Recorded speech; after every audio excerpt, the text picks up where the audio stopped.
그런데 이제 또 그로부터 약 이제 한 40년 지나서 1920년에는 참 어이없는 미국의 개신교도들이 난 코미디가 하나 있죠. 볼스테드법. 이봐 수정헌법 제18조. 뭡니까?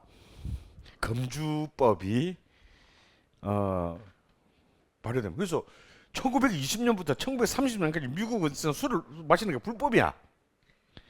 어, 정말 미국만이 할 수 있는 미국만이 가능한 이 정말 살벌한 청교도주의적인 어떤 그 법이 만들어졌는데 사실 이때 마피아가 어마어마한 성장합니다. 야, 술 먹자마자 또 안 먹냐 우리가? 그래서 이때요 정말 이 13년을 가지고 전집을 만들 수 있는 정도의 어마어마한 사건들이 이때 일어나요. 이른바 밀주. 그래가지고 막 말도 안 되는 화학 성분을 가지고 술을 만들어서 그 술 마시고 눈 멀고 막 죽고 막 이런 사회적인 문제가 발생. 그런데도 정말 인간은 독한 존재야.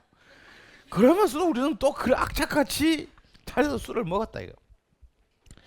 근데 이 볼스테드법이 이제 통과했는데 예외 규정이 있었어요. 교회 성당에서는 와인을 마셔야 되잖아. 그러니까 성찬용 와인은 이 볼스테드법의 예외야. 다음에 두 번째, 의사가 처방전을 주면 의사의 처방이 있으면 이런 와인을 마셔야 낫는다 라는 처방이 있으면 사서 마실 수 있었어. 그리고 또 더 웃긴 거는 와인은 불법인데 주정 강화 와인, 그러니까 알코올을 더해서 20도 이상 되는 독한 술로 만든 거는 또 합법이야. 그래서 이런 이상한 빠져나갈 수 있는 구멍을 만들었기 때문에 사람들은 뭐 멀쩡한 놈이 막 이상한 병원 가가지고 막 의사한테 돈 주고 막 그 뭐야 이 진단서 끊어 와가지고 약국 가서 와인 사 먹고 막 이제 막 이래가지고 이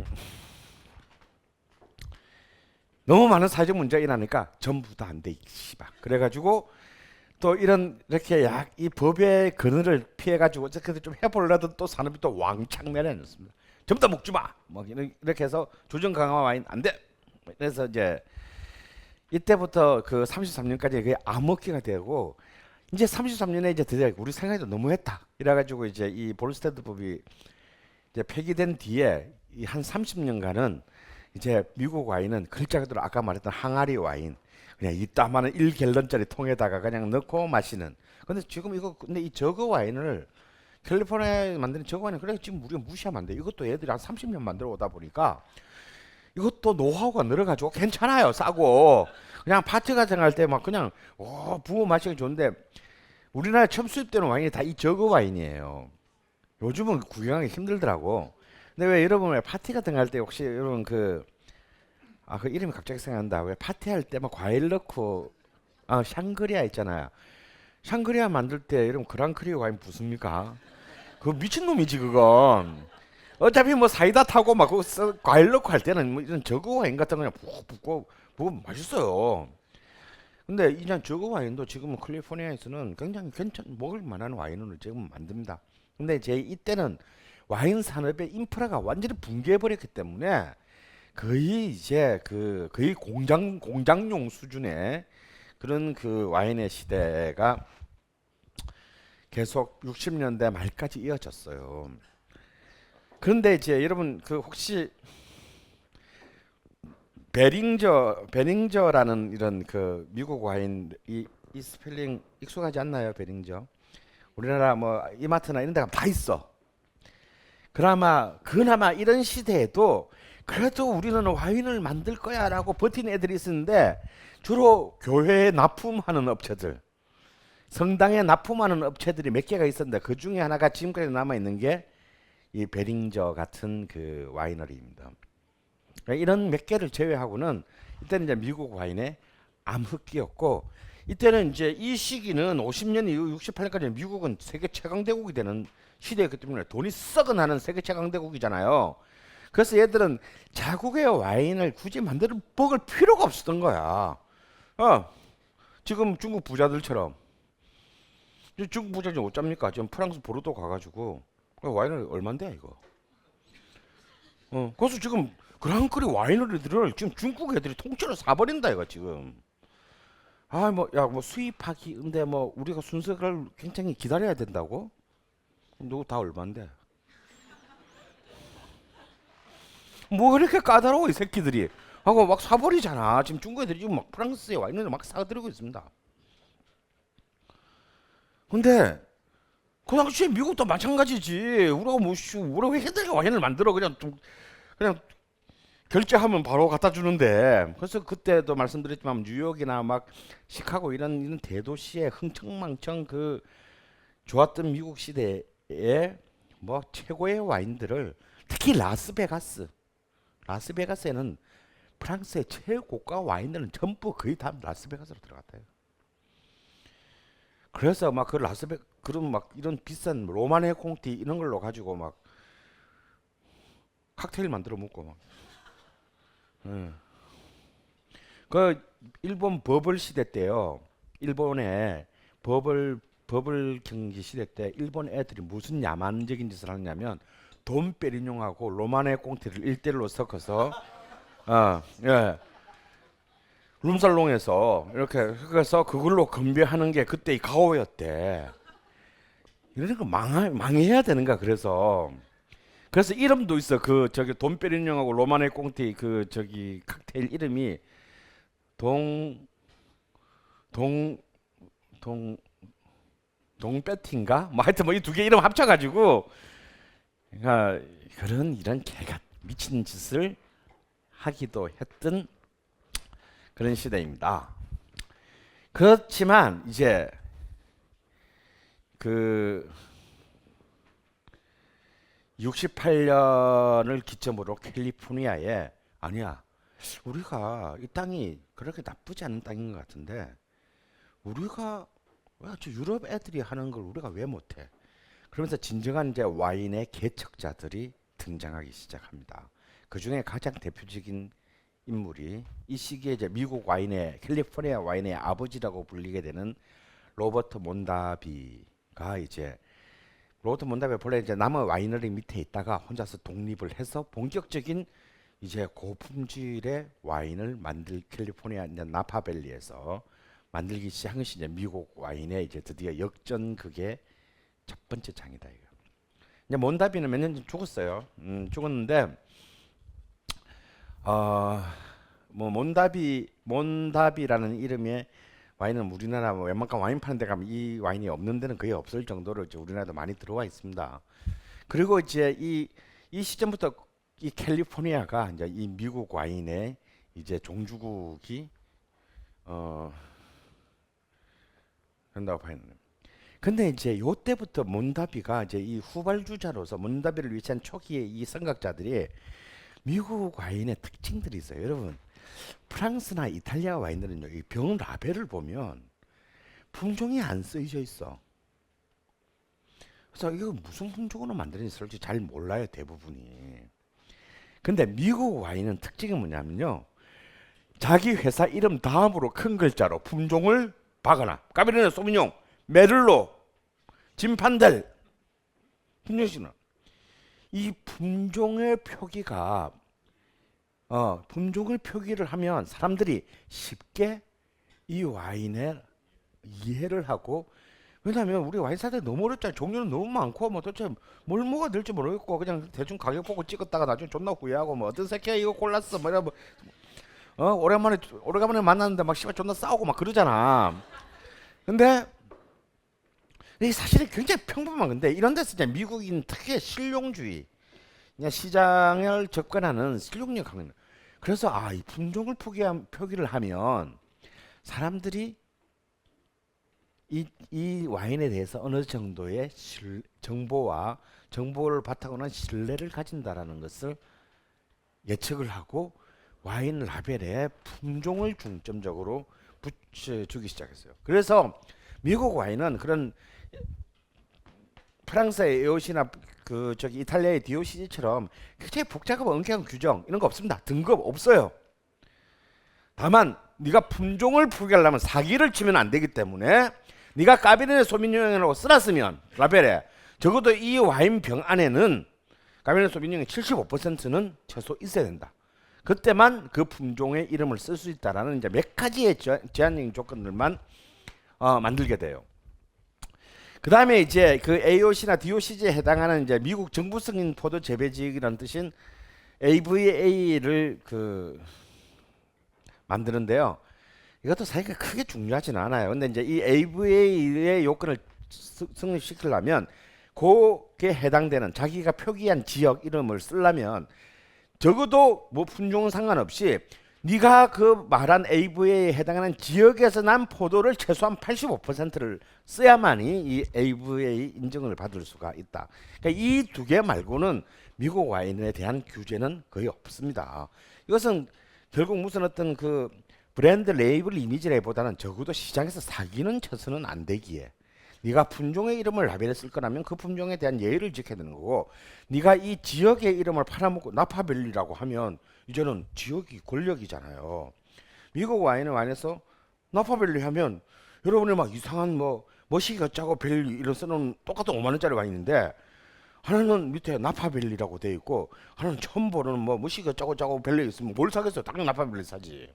그럼 적어도 그 지역의 이름을 쓴 것에 대한 예의는 지켜야 되는 거죠. 그래서 저도 그 지역 와인에 만약에 나파밸리 까베르네 소비뇽을 했으면 적어도 나파밸리 지역에서 난 와인 포도 85%와 다음에 까베르네 소비뇽 75%를 써야만이 이 두 개의 이름을 쓸 수 있다는 뜻이에요. 그래서 이제 이런 그 조건들이 이때부터 이제 만들어지면서 미국 와인 특유의 문화를 만들게 되고 그래서 미국 와인은 주로 여러분 오프스 원, 도미누스 그러니까 예를 들어서 자 보세요. 프랑스 와인은 딱 보면 샤또 라투르 포도밭 이름이잖아요. 포도원 이름 이게 이 회사 라벨인데 미국은 덧보자 뭐 포도원 이름을 해봐야 누가 알아 이걸. 그래서 뭐냐면 다른 공산품과 비슷하게 그 와인의 상표를 만들기 시작합니다. 그래서 로버트 몬다비가 프랑스의 그 보르도 1등급 와이너리 중에 하나인 무똥 로실드랑 합작을 해서 만든 와이너리의 상표는 오퍼스 1이에요. 작품 번호 1번. 그러니까 이거는 전혀 새로운 제목 표기 방식이다. 배트리스를 만드는 그 무엑스사와 포므롤의 무엑스와 조인에서 만드는 캘리포니아 와인의 이름은 도미누스예요. 그러니까 이거는 뭐냐면 아무런 뭐 자기 지역하고도 상관없고 품종하고도 상관없고 아무 상관없어. 그냥 새로운 상표명을 만들어 버린다. 그래서 이 상표명으로 시장에서 마케팅을 하게 만드는 새로운 어떤 룰을 만들어 갑니다. 역시 이제 미국 와인의 중심은 캘리포니아라고 할 수 있죠. 캘리포니아는 여러분이 오늘 드신 이 캘리포니아는 거의 대세가 까베르네 소비뇽이다. 레드 와인은 까베르네 소비뇽이 가장 압도적인 대세를 갖고 있고요. 화이트 와인은 샤도네이가 대세 인식입니다. 그래서 이런 캘리포니아하고 까베르네 소비뇽, 화이트면 샤도네이는 굉장히 둘 다 굉장히 똑같은 까베르네 소비뇽, 똑같은 샤도네이를 만들지만 특징들이 있어요. 굉장히 맛이 크리미합니다. 버터의 그 진득한 느낌 그런 것이 있어요. 그래서 화이트 와인도 그래요. 프랑스에서 샤도네이로 만들면 굉장히 깔끔하단 말이야. 쨍한 느낌이 난다면 캘리포니아에서 심은 샤도네이로 만들면 화이트 와인인데도 뭔가 그걸 말해 점도가 높다 그럴까 그런 느낌이 들 정도로 굉장히 좀 좋게 말하면 풍요로운 느낌이고 나쁘게 말하면 푹 퍼진 느낌. 그런 느낌의 샤도네이가 됩니다. 근데 그것은 이걸 다 맛을 보면은 이거는 미쿡이다라는 느낌이 이제 곧 들게 돼요. 오늘 여러분이 마신 네 번째 잔의 맛이 전형적인 미국 캘리포니아의 맛입니다. 그 맛의 표준을 사실 만든 인물이 제가 보기에는 이 인간이에요. 이 로버트 몬다비라는 인간이 사실은 이 캘리포니아 특유의 그 맛, 향, 다음에 터치, 촉감 이런 것을 만들었다 볼 수 있습니다. 그래서 맛은 기본적으로 크리미하고 바닐라 향이 많고요. 다음에 질감은 굉장히 헤비합니다. 풀 바디의 느낌. 뭐한 3, 4만 원짜리 와인을 마셔도 굉장히 바디감이, 그러니까 다시 말해서 이 혀와 입안의 질감이 꽉 차는 듯한 느낌이 있습니다. 상대적으로 탄닌은 크게 강하게 상대적으로 느껴지지 않는 그런 것이 이제 이 일종의 몬다비로부터 비롯된 캘리포니아 스타일이라고 할 수 있을 것 같아요. 그런데 이 미국인들에게 그냥 이 와인은 왜 또 더 중요하게 됐냐면요. 60년대 후반부로 이 캘리포니아의 와이너리는 디즈니랜드 다음에 최고의 수익을 올려주는 관광지입니다. 예. 1900년대 이후부터는 매년 2200만 명 이상의 관광객이 찾는 곳이에요. 그러니까 이거는 이 자체가 산업이다 이거야. 그래서 우리가 캘리포니아의 대표적인 산업하면 헐리우드잖아요. 근데 여러분들이 모르시는 게인데요. 캘리포니아의 와인 산업의 규모가 캘리포니아의 헐리우드 영상 산업의 규모보다 큽니다. 예. 헐리우드의 산업 규모가 320억 달러 정도인데요. 캘리포니아의 와이너리의 산업 규모는 500억 달러가 넘어요. 돈이다야 결국. 머니 톡스. 그래서 미친 듯이 여기에 지금 있잖아요. 나파밸리의 포도밭 가격이 1에이크에 20만 달러가 넘어요. 우리 1000몇백 평 정도 되는 포도밭의 가격이 거의 20만 달러면 얼마예요? 기억이다 이거. 우리는 포도밭 하면 뭐야? 농지잖아 농지. 그것도 평평한 것도 아니고 순이가 언덕백에 있는 진짜 집도 짓기 어려운데. 예? 그래서 여기는 그리고 이 와인 산업은요 굉장히 많은 돈이 들어가요. 처음에 땅 사야죠. 응? 땅 사, 그다음에 포도를 심어야 되잖아. 그래서 포도 심자마자 나는 포도 가지고는 와인 못 만들어요.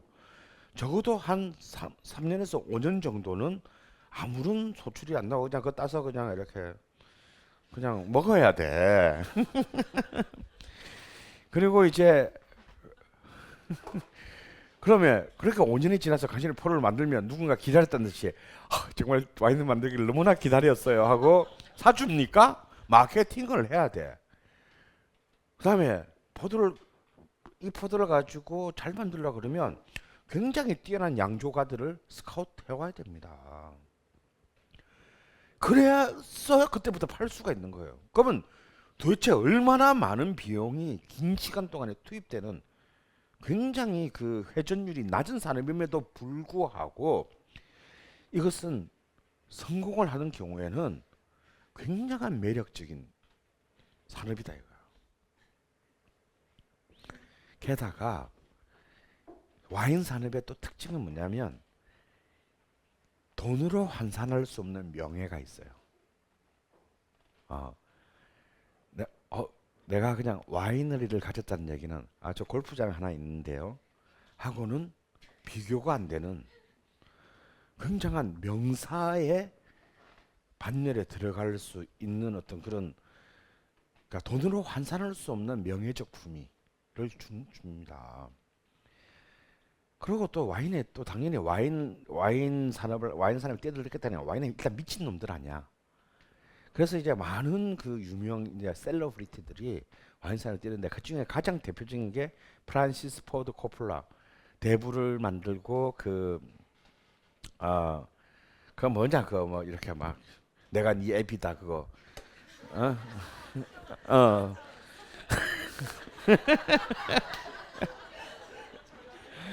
어.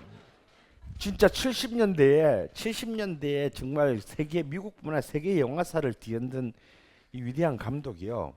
나파밸리에 드디어 그 코폴라의 자기 이름을 딴 와인을 열어가지고요. 얘가 3번 부도납니다. 영화로 그렇게 어마어마한 돈을 버는데 그 돈 다 까먹고 3번 부도나요. 거의 3번 지옥을 갔다 옵니다. 그런데도 끝까지 제기를 해가지고 지금은 나파빌리의 가장 성공적인 이제 와인 레이블로 성장시켰죠. 물론 얘가 만든 루비콘 최고의 얘가 만든 코폴라의 레드 와인은 신세계 이런 데 가면 살 수 있어요. 그냥 좀 약간 싼 게 뭐 한 10만 원 가까이 하고요. 제일 비싼 이제 뭐 클라렛 같은 건 한 10만 원쯤 하고 제일 비싼 루비콘 같은 경우는 한 50에서 100만 원 정도 합니다. 절대 사지 마세요. 누가 주면 먹고. 근데 얘가 만든 스파클링 와인이 있는데요. 그거는 한번 비싸지 않으니까. 근데 잘 팔지를 않아. 비싸진 않은데. 특히 남자가 여자를 꼬실 때 굉장히 좋고 특히 여기서 자기 딸이 한 20살 된 사람 있나요? 또 그런 연배는 없으신 것 같으네. 근데 만약에 혹시 여러분 딸을 사랑하는 아빠의 혹시 여러분의 어떤 뭐 선배나 선생님 중에서 따님의 결혼식이 있다. 자기 여러분 딸은 없을 것 같으니까 지금 성장 그런 사람 때문에 꼭 이 스파클링을 들고 가서 이런 얘기를 해주면서 선물을 해주세요. 이 프란시스 포드 코폴라 감독의 딸이 소피아 코폴라입니다. 그 대부 3에 실제로 딸로도 그 알파치노의 딸로도 나왔고 다음에 사랑도 뭐 통역이 되나요? 그 영화 감독을 했던 굉장히 재능 있는 생기기는 좀 황인데 배우로서는 별론데 이제 감독으로서는 굉장히 뛰어난 아버지 이 데를리언 감독이 이제 이 소피아 코폴라인데요. 자기 딸의 이름을 딴 소피아라는 정말 아름다운 스파클링을 만들었어요. 근데 가격은 생각보다 한 10만 원 초반대 정도. 어, 그래 얘가 만드는 와인 존나 비싸요. 근데 그걸로 치면 좀 싼 편이야.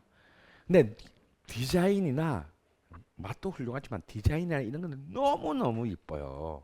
정말 이러다 보면 홀까닥 넘어갈 만큼 참 이렇게 세련되고 이쁜데 그래서 딸을 사랑하는 아빠의 마음을 담은 무슨 그런 일이 있을 때 이 사람 걸 한번 찾아서 갖고 간다면 여러분들을 굉장히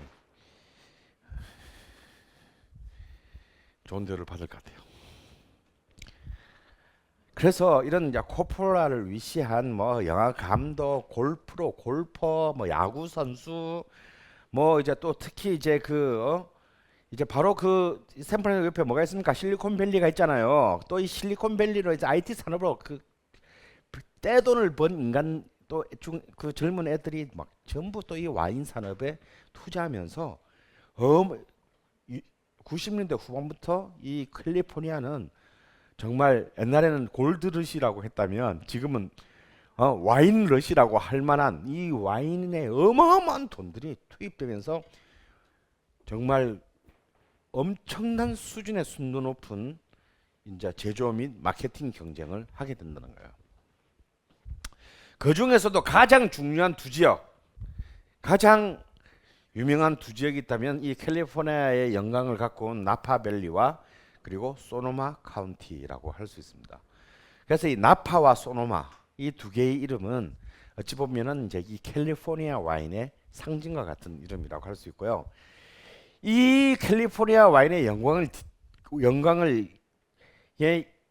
인프라를 지키고 있는 학교들이 있어요. 바로 이제 이 캘리포니아 대학하고 캘리포니아 주립 대학에 있는 이제 이른바 이 양조학과들입니다. 여기서 매년 굉장히 뛰어난 막 과학 이제 농부의 그 깜냥이 아닌 굉장히 과학적인 이 양조학을 배운 수많은 젊은 양조가들을 이 캘리포니아 대학과 캘리포니아 주립대학에서 배출하면서 이제 와인의 과학화를 그 앞당겼고, 또 역시 이제 바로 옆에 있는 그 실리콘밸리로부터 유입되는 거대한 투자 자본, 그리고 이제 미국 특유의 마케팅의 전략들이